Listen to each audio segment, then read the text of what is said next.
Hello and welcome to TCS Academy. UGC net JRF की जो syllabus discussion series है उसमें यूनिट 6 का सिलेबस अब हम डिस्कस करेंगे। 1, 2, 3, 4, 5 ये सारे डिस्कशन आपको हमारे YouTube पोर्टल पर मिल जाएंगे।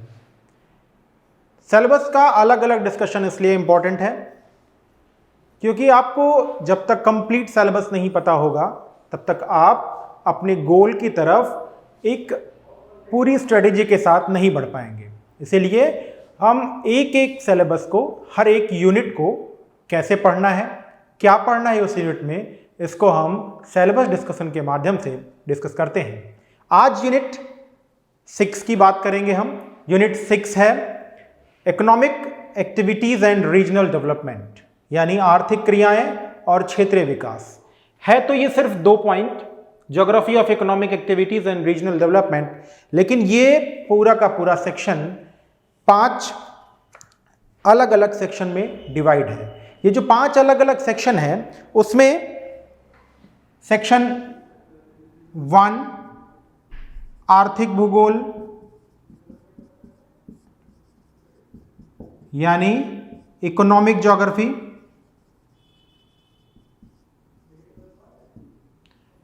सेकेंड एग्रीकल्चर ज्योग्राफी यानी कृषि भूगोल,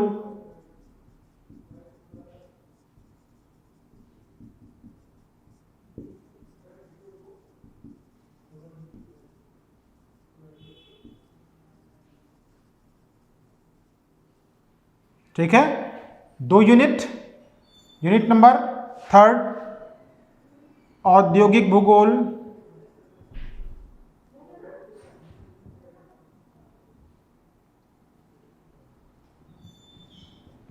औद्योगिक भूगोल यानी इंडस्ट्रियल जियोग्राफी।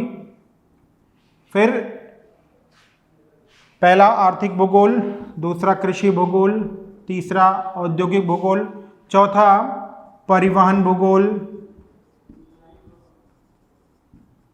यानी ट्रांसपोर्ट ज्योग्राफी,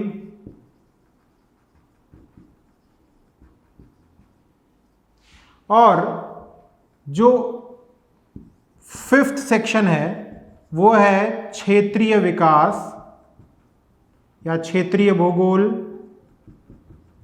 या क्षेत्रीय विकास का या क्षेत्रीय भूगोल जिसे हम कहते हैं, या प्रादेशिक विकास ऐसा भी लिख सकते हैं हम। क्षेत्रीय विकास से ज्यादा बेहतर वर्ड है प्रादेशिक विकास, प्रादेशिक विकास या रीजनल डेवलपमेंट। इन 5 अलग अलग सेक्शंस में डिवाइड है हमारा यूनिट 6।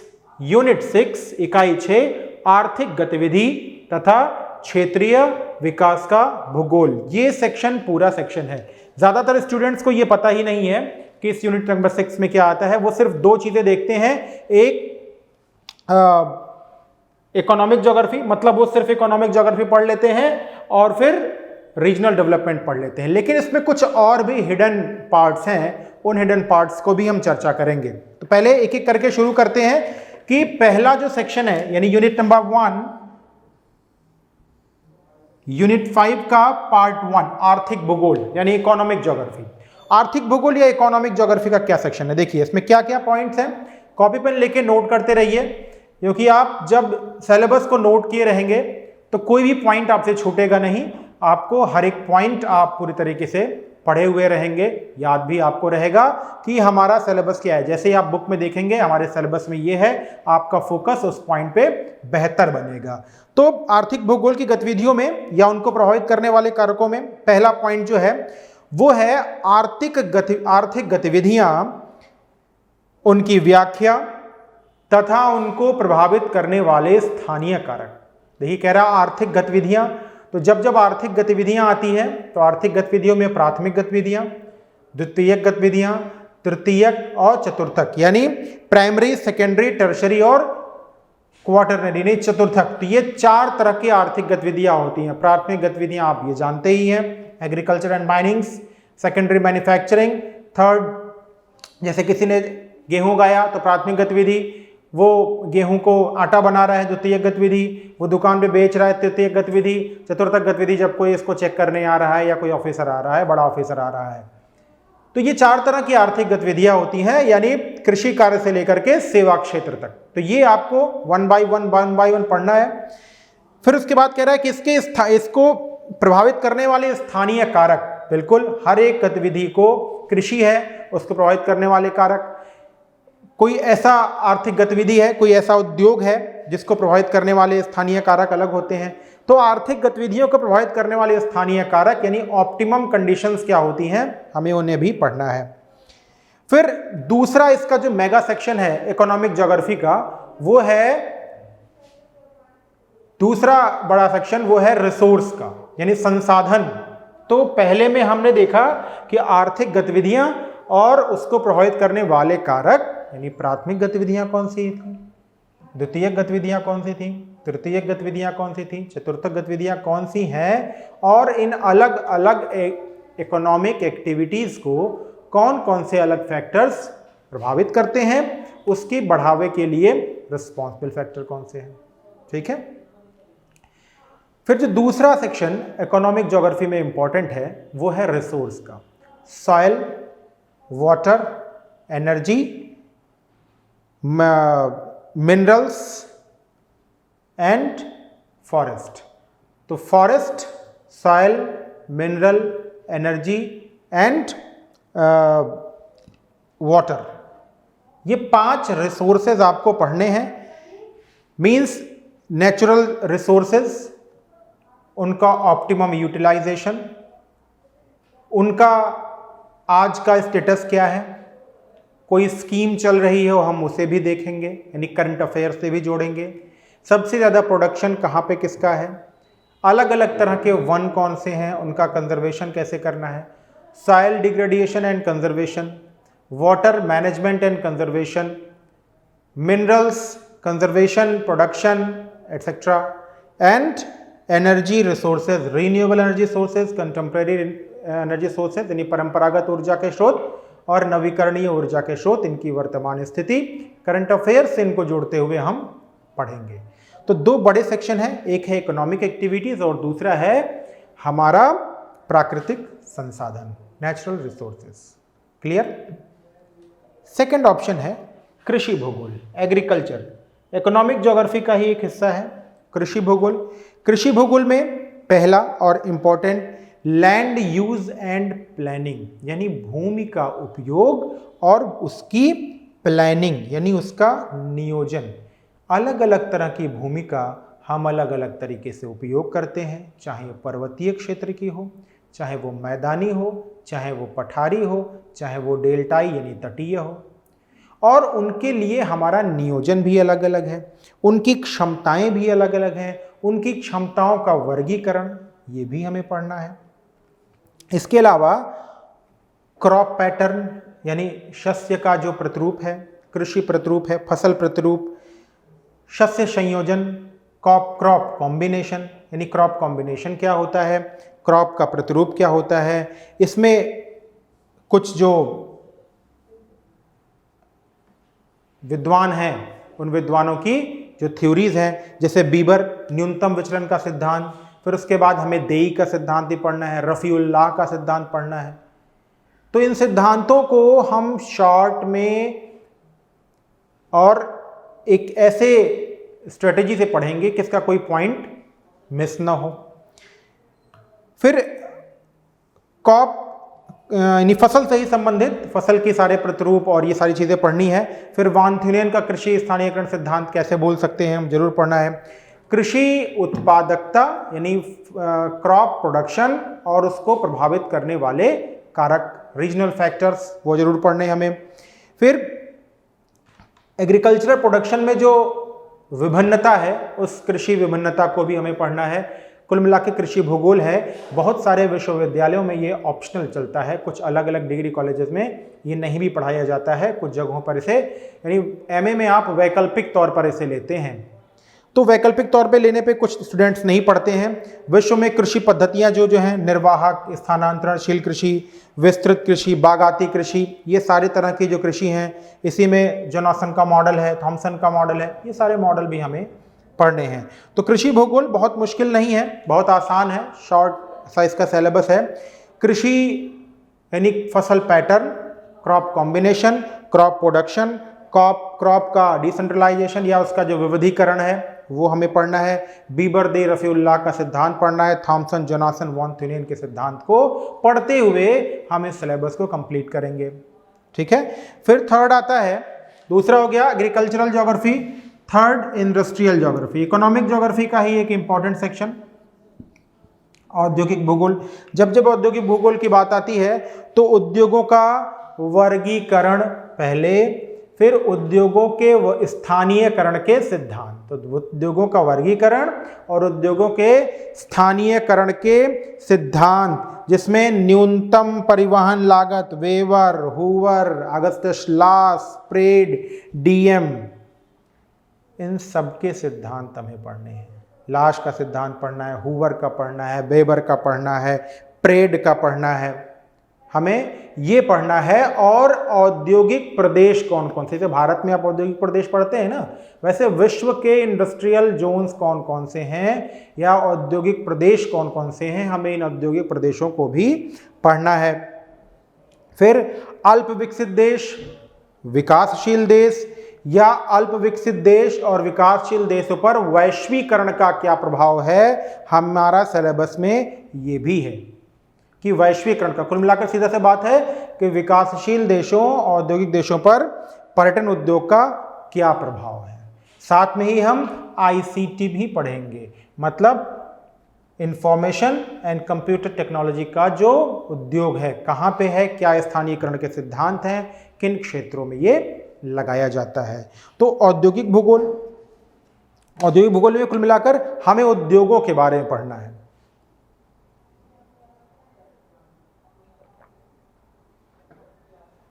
उद्योगों का वर्गीकरण पढ़ना है, उद्योगों का स्थानीयकरण पढ़ना है। तीन बड़ी चीजें, उद्योगों का वर्गीकरण, उद्योगों का स्थानीयकरण या इंडस्ट्रियल लोकलाइजेशन पढ़ना है हमें, और इसका क्लासिफिकेशन पढ़ना है, इंडस्ट्रियल क्लासिफिकेशन।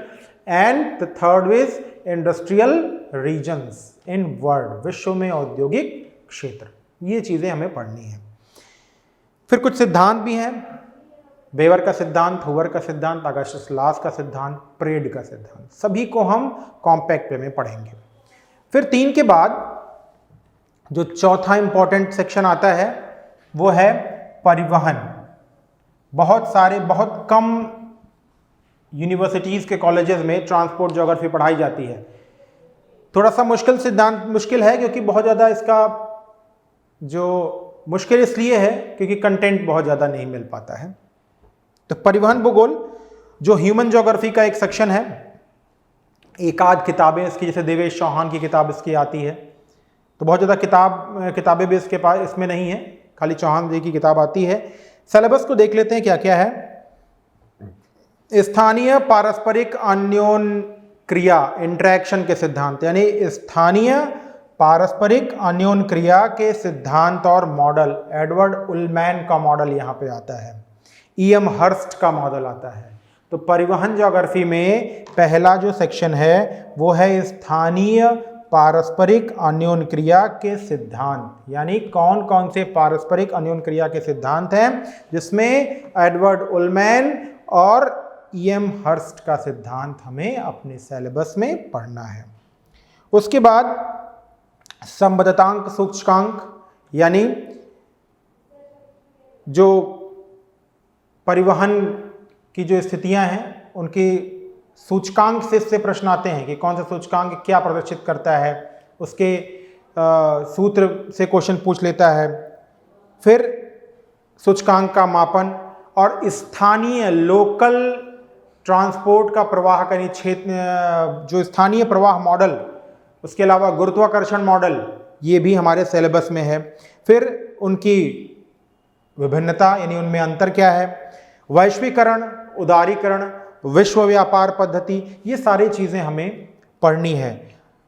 फिर उसके बाद अंतर प्रादेशीय सहयोग, व्यापार की संभावनाएं, समस्याएं, यानी ट्रांसपोर्ट ज्योग्राफी जो है वो कुल मिला के जीएस जैसा सेक्शन है, बहुत मुश्किल नहीं है। 3-4 चीजें से बहुत इंपॉर्टेंट है। संबद्धता सूचकांक हमें पढ़ना है, सूचकांक का मापन, स्थानीय प्रवाह, गुरुत्वाकर्षण मॉडल, उलमैन का मॉडल जिसमें अपॉर्चुनिटी यही क्वेश्चन पूछा था कि उलमैन के मॉडल में अपॉर्चुनिटी, ट्रांसफरेबिलिटी और किसी भी क्षेत्र के बीच में जो कंप्लेंटरेटरी होती है उसके बीच का क्या स्थितियां हैं, तो इसको हम आसानी से पढ़ेंगे। कंटेंट की जहां तक बात है तो वो मैं आपको प्रोवाइड करूंगा, उसमें कोई मुश्किल की बात नहीं है। फिर जो चौथा सेक्शन आता है वो है प्रादेशिक विकास। देखिए रीजनल डेवलपमेंट जो है, रीजनल डेवलपमेंट को आप ऐसे पढ़ सकते हैं कि आप सारे सब्जेक्ट पढ़ डालिए तो ये रीजनल डेवलपमेंट अपने आप तैयार हो जाता है, आपको बहुत ज़्यादा मुश्किल नहीं होता है। चतुर्भुज ममोरिया जी की किताब भी इसके लिए अच्छी है, अगर आप लेना चाहें तो ले सकते हैं। इसमें पढ़ना क्या है, प्रारूप विज्ञान प्रदेश, यानी किसी भी क्षेत्र का प्रारूप पढ़ना है। किसी भी क्षेत्र का प्रारूप कैसा होता है, उसकी क्या साइंटिफिक स्टेटस होती है, कंडीशंस होती है। औपचारिक और कार्यात्मक प्रदेश बहुत इंपॉर्टेंट, यानी कि जो इसमें मुझे सबसे इंपॉर्टेंट टॉपिक लगता है वो औपचारिक और कार्यात्मक प्रदेश ही है। क्वेश्चन यहीं से ज़्यादा पिक होते हैं। विश्व की प्रादेशिक विविधता, प्रदेश क्या है, प्रादेशिक विविधता क्या है, कार्यात्मक प्रदेश कौन से हैं, औपचारिक प्रदेश कौन से हैं, फंक्शनल रीजन कौन से हैं या औपचारिक प्रदेश, इन सबको एक ही साथ पढ़ें तो बहुत आसानी से क्लियर हो जाता है। लेकिन अगर अलग अलग पढ़ेंगे ना तो थोड़ी सी मुश्किलें हो जाती हैं और हम क्लियर नहीं कर पाते। ठीक है, फिर आता है सिद्धांत। इस टॉपिक में भी सिद्धांत हैं। प्रादेशिक विविधता के सिद्धांत, Albert Hirschman, Garner, Myrdal, John Friedmann. John Friedmann, Garner Myrdal, Albert Hirschman, इनके सिद्धांत को हम, बहुत इंपॉर्टेंट नहीं है, कभी कभी सीधे सिद्धांत और उसके एक तरफ सिद्धांत लेगा, दूसरी तरफ लिख देगा किसने किया था या किसके सिद्धांत की कौन सी मूलभूत विशेषताएं हैं। ठीक है, तो ये बहुत मुश्किल जैसी चीजें नहीं है। फिर विश्व का आर्थिक खंड। ठीक है, तो विश्व के आर्थिक खंड यानी कि वो कौन से क्षेत्र हैं जो विश्व में इकोनॉमिक या अर्थव्यवस्था के लिए, तो हार्शमैन, गुरनार मर्डाल, जॉन फ्राइडमैन, ये हमें पढ़ना है। पाउल परबिश का सिद्धांत हमें, dependency theory of under development, ये पढ़ना है हमें। फिर ग्लोबल इकोनॉमिक ब्लॉक्स यानी विश्व के आर्थिक प्रखंड कौन कौन से हैं, यूरोपियन प्रखंड, दक्षिण पश्चिम एशिया, दक्षिण पूर्व एशिया, ऐसे आर्थिक प्रखंड। उसमें आर्थिक प्रखंड में भी जो रीजनल आपस में क्षेत्रीय जो आर्थिक समझौते हुए हैं, उनकी जो यूनियंस बने हुए हैं, उन्हें भी हम करंट अफेयर्स के थ्रू देख लेंगे। फिर regional development social movement in India, Bharat में प्रादेशिक विकास और सामाजिक आंदोलन, यानी भारत में प्रादेशिक विकास के लिए कौन कौन से सामाजिक आंदोलन थे, थोड़ा सा करंट अफेयर्स का भी इसमें सीन हम ऐड करेंगे। तो यूनिट 5 जो है, सॉरी 6 जो है वो डाइवर्सिव है, मतलब अलग अलग चीजें हैं। अगर आप एक बात करें तो अगर एक, फिर आती है बात कि सर किताब कौन सी हम पढ़ें, अलग अलग है। तो किताब के लिए सबसे पहले तो किताब एक आप अच्छी ले लीजिए, जगदीश सिंह की।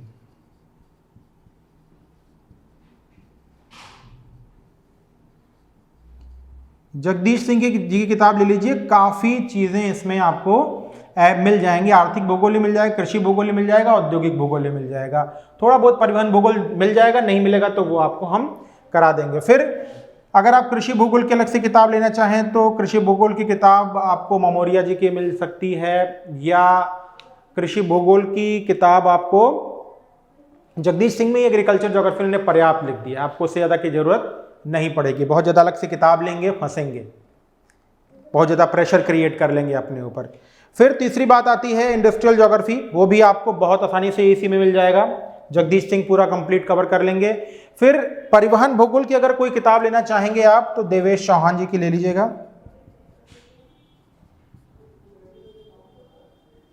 वरना हम इसका नोट्स प्रोवाइड कर देंगे, आप वहां से भी इस चीज को पिक कर सकते हैं। फिर 5वीं आती है प्रादेशिक विकास। प्रादेशिक विकास जो कि चतुर्भुज ममोरिया के लिए लीजिएगा, या कुछ नोट्स आपको हम अवेलेबल करा देंगे और ममोरिया जी की किताब में चीजें मिल जाएंगी।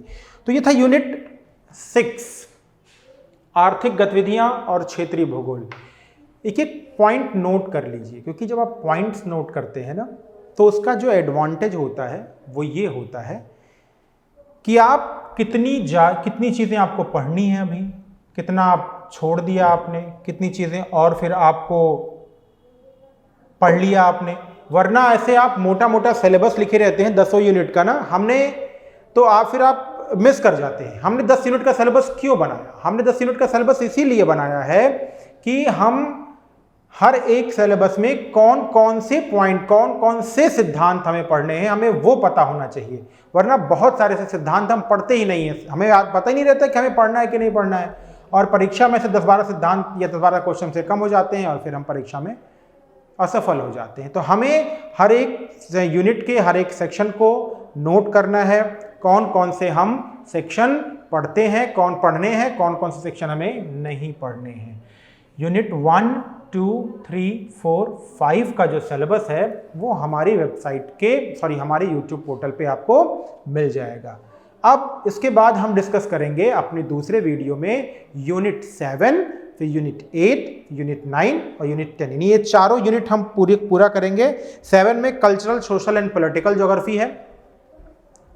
उसके बाद फिर यूनिट 8 में ज्योग्राफिकल थॉट है, 9 में कार्टोग्राफी यानी टेक्निक्स है, और 10 में फिर इंडियन ज्योग्राफी है। तो नेक्स्ट 4 जो टॉपिक्स हैं, 4 जो स्ट्रेटेजिकल हैं, उन स्ट्रेटजीज को हम फिर अपने दूसरे वीडियो में देखेंगे। इसके अलावा डेमो वीडियोस भी हमारे यूट्यूब पोर्टल पे हैं ज्योग्राफी के, वो डेमो वीडियोस भी आप देख सकते हैं। डेमो वीडियो जो मॉर्फोलॉजी का, डेमो वीडियो इकोलॉजी इसका ओशनोग्राफी का, और डेमो वीडियो हमने क्लाइमेटोलॉजी का डाल दिया है। अब हम डेमो वीडियो जो डालेंगे वो ज्योग्राफिकल एनवायरनमेंट का होगा, यूनिट नंबर 4 का होगा, यूनिट 5 का होगा और यूनिट 6 का होगा। यानी हर एक यूनिट का डेमो वीडियो हम आपको प्रोवाइड करेंगे। यानी 10 सेक्शन है तो 10 के डेमो वीडियो हम आपको प्रोवाइड करेंगे, और फिर उसके बाद शुरू होगी हमारी क्वेश्चनिंग आंसरिंग सीरीज। कुछ इसमें हम प्रीवियस ईयर क्वेश्चन लेंगे, उसको डिस्कस करेंगे। इसके अलावा हमारे कोर्सेज भी बहुत जल्द शुरू होने वाले हैं। आप चाहें तो उसमें एडमिशन ले सकते हैं। जो नंबर हमारा दिया हुआ है आप उस पर कॉल कर सकते हैं। टेस्ट सीरीज भी हमारी अवेलेबल है, इक्वली पीजीटी के लिए भी आने वाले उत्तर प्रदेश के, और टीजीटी के लिए भी, और यूजीसी नेट के लिए भी। तो हमारे पास आपके लिए बहुत जल्द ही सारी टेस्ट सीरीज अवेलेबल होगी, नोट्स अवेलेबल होंगे, और हमारा कोर्स भी बहुत जल्दी शुरू होने वाला है। Okay, good bye and good luck and enjoy.